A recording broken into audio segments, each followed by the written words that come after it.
When I was an undergrad, I went to Antioch College in Yellow Springs, Ohio. And I remember coming home and, having dinner with my family and grandmother and parents and my sisters at the dining room table. And so I made an announcement. I'm a Marxist. And my grandmother said, the more education they get, the dumber they get. But anyway, when I'm training in psychiatry and looking for the answer to be an effective psychiatrist with black people, looking for the answer to racism. And I remember attending a Black Power Committee meeting. And as a matter of fact, I was doing a fellowship in child psychiatry at that point. And I would get a voice. And if you get a voice in here, you need to see a psychiatrist.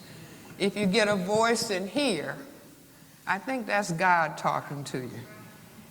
And the voice would say, and I would be writing up cases at the end of the day, and the voice would say, go to a Black Power Committee meeting. Just quietly. It wasn't frightening. So when ministers say they get a calling, I kind of know what they mean. And so this would happen over and over and over again. Again, it was subtle, very subtle, nothing to shake you up or anything, because I didn't go to meetings. And so I finally went to a Black Power Committee meeting.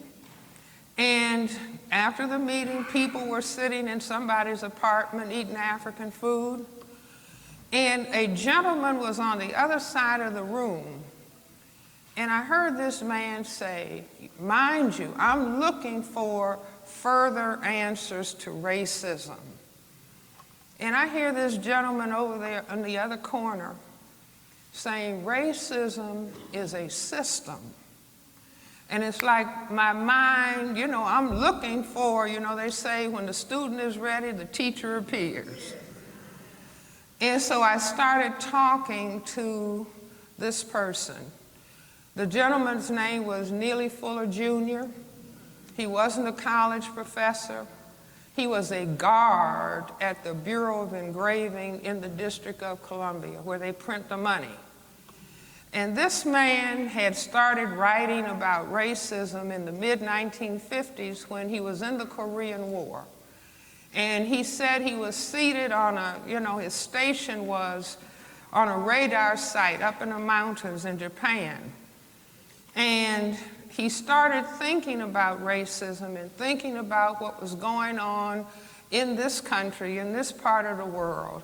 And he said that the language of segregation and desegregation didn't make much sense on that mountaintop. And he started thinking that racism is a system. Now I want to repeat after me. Racism is a system. Now I consider this gentleman one of the most profound thinkers of any color in the 20th century. Remember, we started the 20th century with our great sociologist, historian, Dr. W.E.B. Du Bois.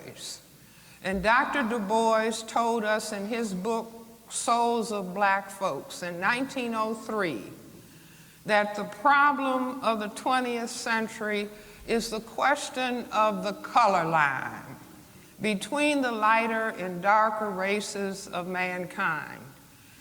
And then mid-century, Neely Fuller Jr. came along with his book, and I hope that everybody will get his book who doesn't have a copy. His phone number is 202-484-5461. But it is a profound statement, analysis of looking at racism as a total system structure that functions in all areas of people activity: economics, education, entertainment, labor, law, politics, religion, sex, and war.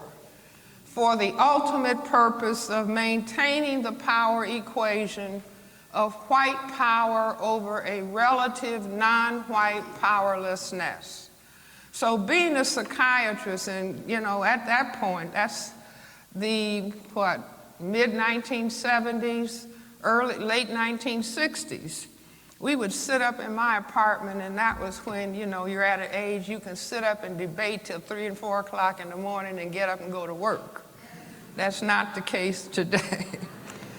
But I would listen to the discussion of Mr. Fuller. We had another colleague, Dr. Carl Hutchinson.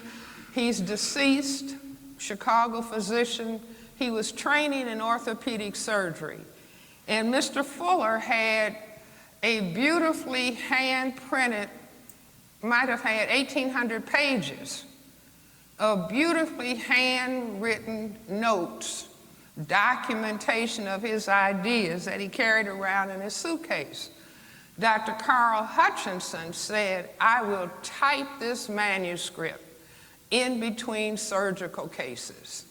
And so he took the handwritten manuscript and typed it, and I spent the next 17 years saying, this has got to be printed, so, got to be published, and so by 1984, it was published. But I started raising the question. Psychiatrists always, old school psychiatrists, I say new school psychiatrists, are just supposed to, oh, you're depressed? Well, let me write a prescription. You see, oh, you're anxious? Let me write a prescription and goodbye. I'll see you next time for another 15 minutes. I'm old school. I see all my patients for 1 hour. I believe that you have to talk to people and understand and then help them understand so that they can graduate from the psychiatrist and go forward because they now understand reality in a different way. So I started saying, well, why? If indeed, and I say racism as a dynamic, racism as white supremacy has been the reality that black people all over this planet have faced for the last 500 years. There's never been a moment, there's never been a minute, there's never been a day, there's never been a week where we have not been confronted with racism, white supremacy as a system. Never a half a minute. So I said, well, why would such a system be developed? And Mr. Fuller used to say to me, Francis, it's not important why, just learn what the system is. But, the psychiatrist in me, I've got to understand why. See, that's where little children are brilliant. Little 2-year-old people, little 3-year-old people, they start saying, why? Why? And older people get annoyed, shut up. But don't ever tell a child. If a child is saying, why, mommy? Why, granny? Why? You may not know the answer. Just tell the child, I don't know the answer, but I'll try to find out for you. And if I don't find out and you study and learn, you'll find out. But the question why is what turns on the brain computer. The child is asking about cause and effect. And if you can begin to understand cause and effect, you begin to get a handle on dealing with reality. So I raised the question, well, why this reality of racism? As I said, my grandfather died in 1909, and he's talking about the problem of color. Dr. Du Bois talked about it in 1903.